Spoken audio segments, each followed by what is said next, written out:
Thank you.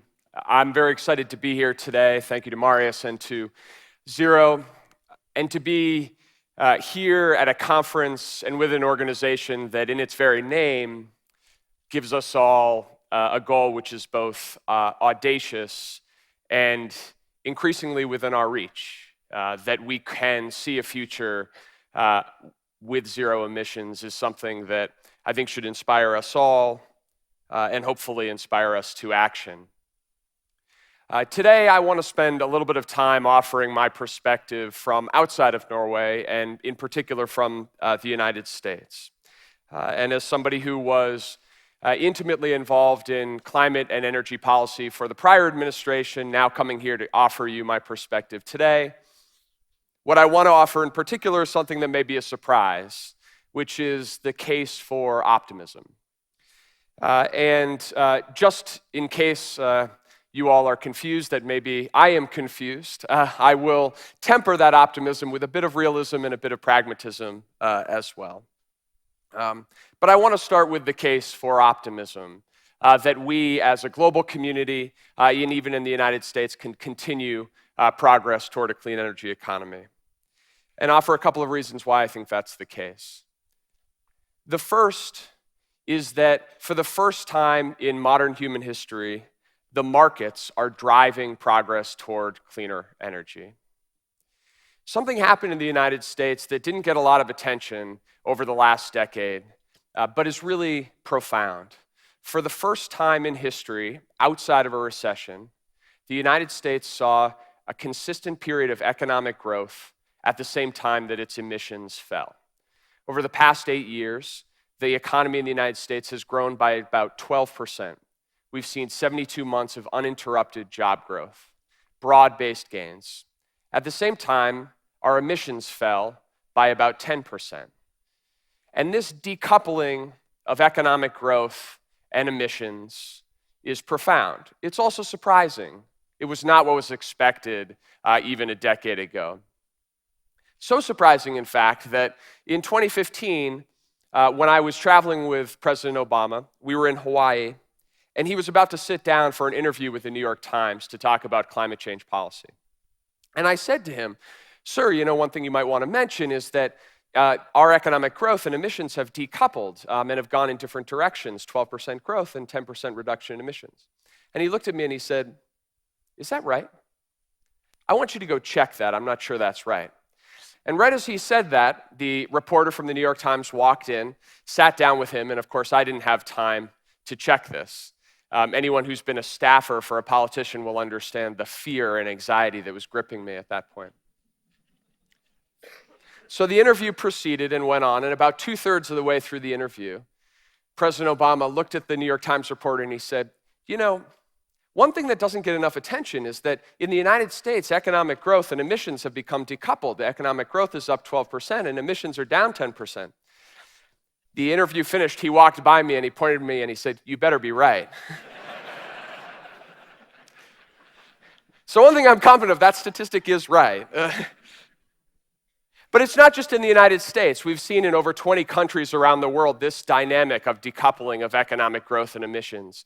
And that's not just in post-industrial countries as well. In fact, countries with growing industrial sectors, and even a country like China is projected to see a decoupling of emissions and economic growth in the near future.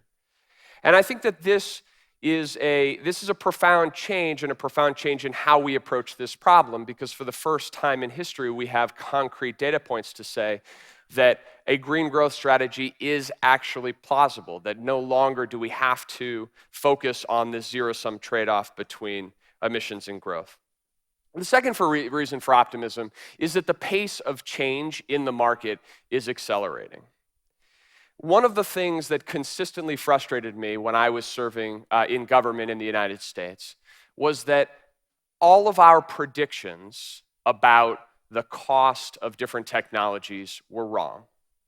We had our own statistical agency, the Energy Information Agency. We spent a lot of time focusing on the international predictions at the IEA. There were private sector predictions from Bloomberg and others, and every year they consistently got it wrong. But every year they got it consistently wrong in one direction. In every year that I was serving in government, we would underestimate the amount by which the cost of deployed solar, the cost of deployed wind, the cost of installed battery technology would decline.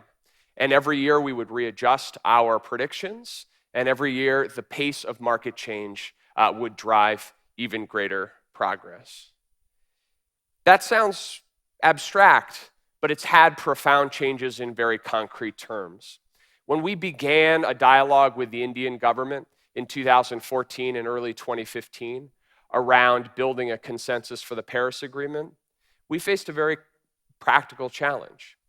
Prime Minister Modi and his government were motivated to solve the climate crisis, but they had also made a commitment to try to bring electricity to 300 million Indians who currently lack access to electricity. And the Indian government looked at what the cost for providing new electricity was, and building a new coal plant was cheaper than building alternative sources of energy. And when you're a government that has such pressing needs in your population, it's reasonable, and in fact, logical that you seek the lowest cost solution. Over the course of 18 months, and now a little over 2 years, we've seen that profound change in the cost of alternative energies play out in very practical terms. Today in India, in spot markets and in auctions, new solar is being bid at significantly lower prices than new coal. And as a result, we've seen dramatic increases in the deployment of solar across that country. And given the size and the scale of that market, that will have profound global implications as well. We're seeing it in the electric vehicle sector, and you all are seeing it here in Norway in very practical terms. While the actual adoption of electric vehicles in the consumer market has actually underperformed some projections, the cost of battery technologies are plummeting in a way that should make all of us a bit skeptical about the adoption patterns in the future. That the price of these technologies is falling at a rate that the risk now is that adoption moves much more quickly than we anticipated. Imagine that we're now facing risks associated with overachieving with respective zero emissions policies. A third reason for optimism is that the international political momentum behind the Paris Agreement is proving quite durable. This, again, was not a foregone conclusion. When we were in Paris in December of 2015, we were all elated by the achievement of finally getting to an international climate agreement for the first time in decades. But I think we all had a sense of foreboding and a question in our minds. Was this going to be the mountaintop, and we would see in the wake of the Paris Agreement people stepping back and going back into their old corners, or was this beginning of real momentum? Of course, at the time, nobody could predict what kind of year 2016 would be. A year marked by global instability, Brexit, the election of Trump in the United States, unpredictable events that were tearing at the fabric of the global order. And yet, notwithstanding those unexpected events, what we have seen over the course of the last almost 2 years since the Paris Agreement is in virtually every major economy a recommitment to this basic effort that we as a global community should set goals, and we should, as countries, orient ourselves around competing to be the next clean energy superpower. So that momentum and that question around whether the global community would actually see Paris as a starting point rather than a high point is also a reason for optimism. But that, of course, brings us to the United States and a dose of realism about where we stand today. I won't sugarcoat it. We stand at a moment where we have leadership in the United States that has made clear that they are disinterested in playing a leadership role on climate internationally. And they are committed to trying to water down and roll back the United States' domestic effort to drive progress on climate change. But I think if you just have read the headlines for the last year or so, you would have a sense that the United States was completely out of this game. And I want to offer a little bit of perspective about what's practically happening in the United States that may give you a little bit more reason for optimism. The first is that the first impression from the United States is that I think the right way to think about what's happening on policy today is an increase in uncertainty as opposed to concrete and tangible backsliding. And let me tell you what I mean by that. If you listen to the current administration's rhetoric, their rhetoric is around scrapping the policies of the prior administration and eliminating any policy that is intended to drive progress towards lower emissions. In practice, this is much more difficult to do in the United States. Take the centerpiece of the Obama administration's approach to climate change, something called the Clean Power Plan. This is a very basic concept, which is that today in the United States, sources of emissions are unregulated. They can put as much carbon pollution into the air as possible. And we put in place an effort to try to cap emissions at a state level. The current administration says they'd like to scrap the Clean Power Plan. But there's a challenge in that, which is that legally in the United States, affirmed by our Supreme Court, the federal government has an obligation, not an opportunity, but indeed an obligation to regulate emissions from power plants. So you could scrap the Clean Power Plan that the Obama administration put in place, but you need to come up with something else. You need an alternative. If not, you're going to find yourself in court trying to account for that legal obligation going forward. In practice, the current administration hasn't decided how to square that circle, whether they'll put forward an alternative Clean Power Plan or whether they won't and then end up in court for several years. This underscores my point, which is that if you think about the US power sector, the right way to think about where we are today is uncertainty and not backsliding. It's not at all clear that the basic framework of providing a regulatory approach to constraining emissions is going away in the United States. And in fact, it will take several years to answer that question, well beyond 2020. The same is true when you look at what's happening with respect to fuel economy and vehicles in the United States. At the headline level, the current administration says we would like to scrap the rules that the Obama administration put in place, that we're driving towards higher vehicle fuel economy standards, 54.5 miles per gallon targets by 2025. In practice, the way the law works in the United States is it affords extraordinary authority to California and a handful of other states to set their own fuel economy requirements. So again, in the United States, we face a choice. The federal government could scrap those standards, but then California and the other states would leap forward and create two national standards inside the United States, which for all of you who operate in business and in the transportation industry understand is a disaster. So with respect to fuel economy in the United States, again, the answer is uncertainty and not the certainty of backsliding. I think what that means is that over the next couple of years, and certainly by and through 2020, we won't know where exactly domestic policy in the United States is going to shake out. Not necessarily a happy note, but one that I think is important in understanding where we are today. Second thing that is important in understanding what's going on in the United States is that there is an extraordinary wave of activity and advocacy happening at the state, the local government level, and in the private sector. One of the great ironies of the election of 2016 is that it actually took the election of Donald Trump to unify the American private sector in favor of action on climate change. But that has happened.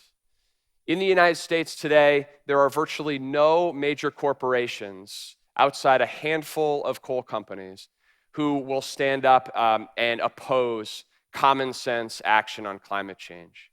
There is near unanimous support for the Paris Agreement that has been reinforced even more vocally from the private sector. We now have more than 1,700 companies in the United States standing up and publicly saying, we believe in an international framework in support of climate change. The same is true of 16 states, hundreds of cities across the country representing more than half the population and half of the US GDP. Both the voice of these constituents within the United States, but also the policy power that they represent is quite significant.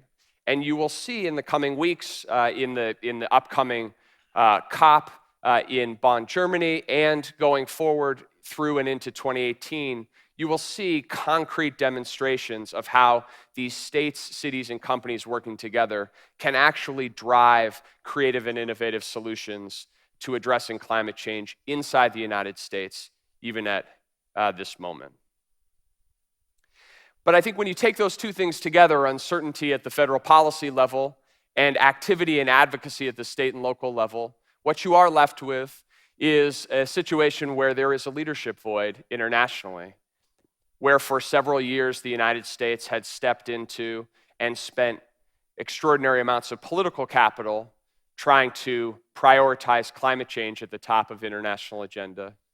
Now, the United States is absent from those conversations. So how do we make progress amongst that uncertainty and that void of leadership from the United States? Well, let me offer just a couple closing thoughts on that front. The first is that now more than ever provides an opportunity for countries that are willing to demonstrate that clean and green growth strategies are actually pro-growth and pro-economic strategies to punch above their weight. In an environment where the United States is not going to lead in that effort, countries like Norway, other countries in the EU are well positioned to demonstrate that, in fact, in a world where the market is driving change, where that pace of change is increasing, those countries that position themselves and have a well thought out strategy for green growth are the ones that are going to win the jobs and win the economic activity of the future. There's an extraordinary opportunity right now for those countries to punch above their weight. The second is that I think we need to look for opportunities to invest in innovation. If you look at a lot of what is driving the increased pace of technological change, a lot of it can be traced back to 2008 and early 2009, when in the United States, without much fanfare, as part of the crisis response from the global economic crisis, we invested nearly $90 billion in research and technology and innovation incentives into clean energy. $90 billion, the largest single investment in clean energy in the world's history. That has continued to pay dividends across time. Over the next several years, in an environment where the United States will not be leading, there is an opportunity and obligation for others to step in and invest in innovation. The opportunities and the economic dividend from doing so is extraordinary in areas like carbon capture and storage, not just for emissions, but for industry. The opportunity is extraordinary. In investing in innovation around business models in our land sector that will help drive emissions reductions while also creating new economic opportunities for our farmers, our foresters, our landowners, the opportunity is extraordinary. And in investing in R&D in the next generation of breakthrough technologies, going beyond the existing approaches to wind and solar, going on beyond the existing approaches to battery technology to what is going to be the next breakthrough in the 2030s and beyond. The potential payoff is huge. And the third area that I would say where we need to focus to make progress amongst uncertainty is developing a better and deeper understanding of the material risks posed by climate change. Increasingly, again, the market is starting to drive this conversation. Asset owners, whether they be sovereigns or pension funds or others, are increasingly starting to ask hard questions about whether we are appropriately calibrating and appropriately pricing in the risks associated with climate change.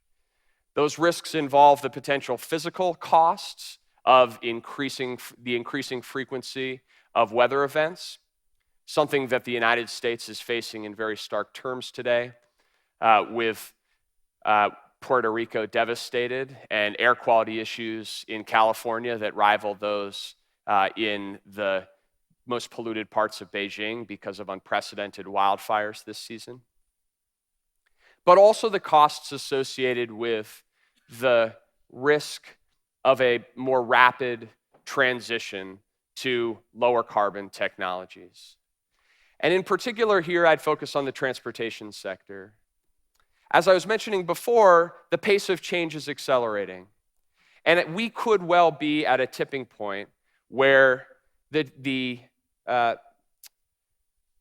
adoption of alternative vehicle technologies in the transportation sector starts to accelerate and transition at a pace that few of us are prepared for.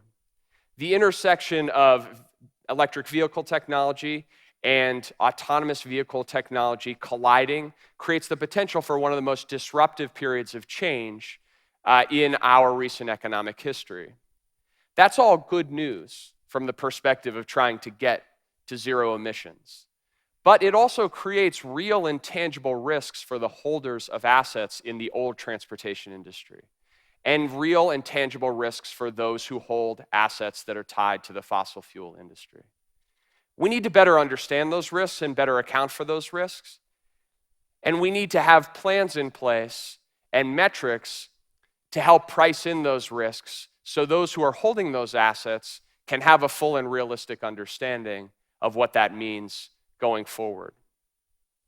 That doesn't create any easy or immediate solutions around what to do, but I think it does put an increased burden on those who are holding those assets and those assets are connected to the fossil fuel industry to ask difficult questions about whether and to what degree those risks are being appropriately priced.